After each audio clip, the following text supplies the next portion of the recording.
ఇదే మీరు మస్జిద్లో జరిగితే మాట్లాడతారా? మస్జిద్లో ఇలాంటి అపవిత్రం ఒక చిన్నపాటి చోరీ జరిగితే ఇలాగే మాట్లాడతావు. ఎందుకంటే మీరు మాట్లాడరు, ఓట్లు కదా అక్కడ. కానీ హిందువులు మాట్లాడితే హిందువులు అందరికీ ఎవరు పట్టించుకోరు. ఇక్కడ మా వేదన ఉండదా? మౌనంగా ఉన్నావంటే బాధ లేదనా? కోపం రాదనా? నన్ను పచ్చి బూతులు తిట్టినా, నన్ను వక్రీకరించినా, నన్ను రోడ్డు మీదకి లాగిన నేను ఎప్పుడు మౌనంగానే ఉన్నా. కానీ వైసీపీని నాయకులు, విమర్శించే నాయకులు ప్రత్యేకంగా చెప్తున్నాం, సనాతన ధర్మాన్ని జోలికి రాకండి. తప్పు జరిగితే తప్పు జరిగిందని ఒప్పుకోండి, లేదా మాకు సంబంధం లేదని చెప్పండి. అంతేగాని మళ్ళీ అడ్డగోలుగా మాట్లాడితే ఎవ్వరూ క్షమించం. ఇక్కడ నోటికొచ్చినట్టు మాట్లాడకండి. తమాషాలుగా ఉందా మీకు? సరదాలుగా ఉన్నాయా? మొన్నటికి మొన్న ప్రకాష్ రాజ్ గారు మాట్లాడారు నా మీద. అరే నేను మాట్లాడుతుంది ఒక హిందువులు అపవిత్రం గురించి మాట్లాడుతున్నాను. ఇందులో ప్రకాష్ రాజ్ గారికి సంబంధం ఏంటి? ఇందులో నేను ఇంకొక మతాన్ని నిందించానా? ఇస్లాంని నిందించానా? క్రిస్టియానిటీని నిందించానా? ఈ అపవిత్రం జరిగింది, ఇలా జరగకూడదు, ఫుడ్ అడల్టరేషన్ జరిగిందని మాట్లాడుతుంటే దీన్ని గోల చేయకూడదంటే, అంటే తప్పు జరిగినప్పుడు మాట్లాడకూడదా? ఒక అపవిత్రం జరిగితే మాట్లాడకూడదా? దేవతా విగ్రహాలను శిరచ్ఛేదం చేస్తే మాట్లాడకూడదా? ఏం పిచ్చి పట్టింది ఒక్కొక్కళ్ళకి? ఎవరి కోసం మాట్లాడుతున్నారు మీరు? ప్రకాష్ రాజ్ కూడా చెప్తా ఉన్నాను, నాకు మీరంటే గౌరవం.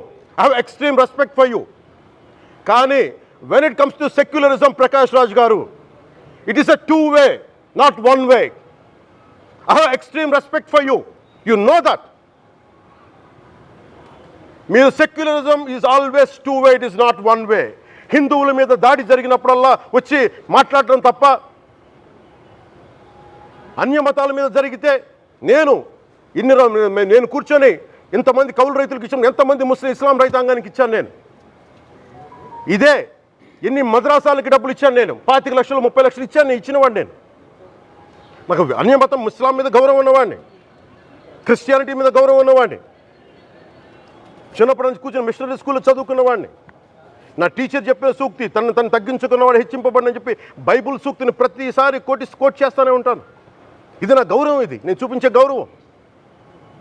మీరు మాట్లాడితే కూర్చొని నేను పాటించే ధర్మానికి అపవిత్రం జరిగినప్పుడు మాట్లాడకూడదు, మౌనంగా ఉండాలి. సెక్యులరిజంకి విఘాతం అంటే ఏంటి? సెక్యులరిజంకి విఘాతం నా ఇంటి మీద దాడి జరిగినప్పుడు నేను మాట్లాడకూడదా? నా ఇల్లు 10 మందికి ఆశ్రయం ఇస్తుంది. నా సనాతన ధర్మం అన్ని ధర్మాలకి ఆశ్రయం అయితే దానికి దాడి జరిగినప్పుడు, దాని మీద అపవిత్రం జరిగినప్పుడు దానికి కూడా మాట్లాడకూడదంటే ఏం మాట్లాడాలి మీతోటి? ప్రకాష్ రాజ్ గారు, you have to learn your lessons. I respect you.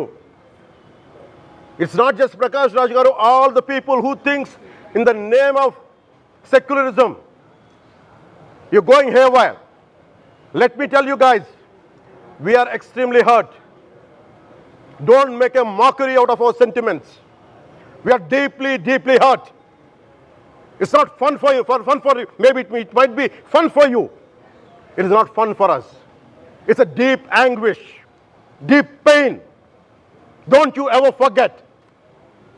Before you come and think 100 times and talk about Sanatana Dharma. Enough of this. చాలు. ఇష్టానికి మాట్లాడుతూ ఉన్నారు సనాతన ధర్మం మీద. అయ్యప్ప స్వామి మీద మాట్లాడతారు, సరస్వతి దేవి మీద మాట్లాడతారు. అల్లా మీద మీరు మాట్లాడగలరా? మహమ్మద్ ప్రవక్త మీద మీరు మాట్లాడగలరా?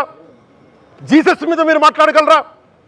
అందరూ కూర్చొని సనాతన ధర్మం మీద, వినాయకుడి మీద జోకులు వేస్తారు, దుర్గాదేవి మీద జోక్స్ వేస్తారు, సరస్వతి దేవి మీద జోక్స్ వేస్తారు. మా మనోభావాలు గాయపడవా?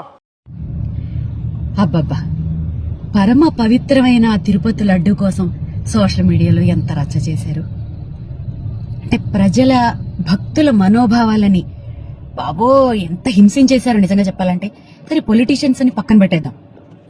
ప్రవచనకర్తలు, పండితులు, బ్రాహ్మణులు ఇలా అంటున్నాను ఏమనుకోవద్దు కానీ, ఏమన్నా ఓవర్ యాక్టింగ్లు చేశారు అసలు మీరు.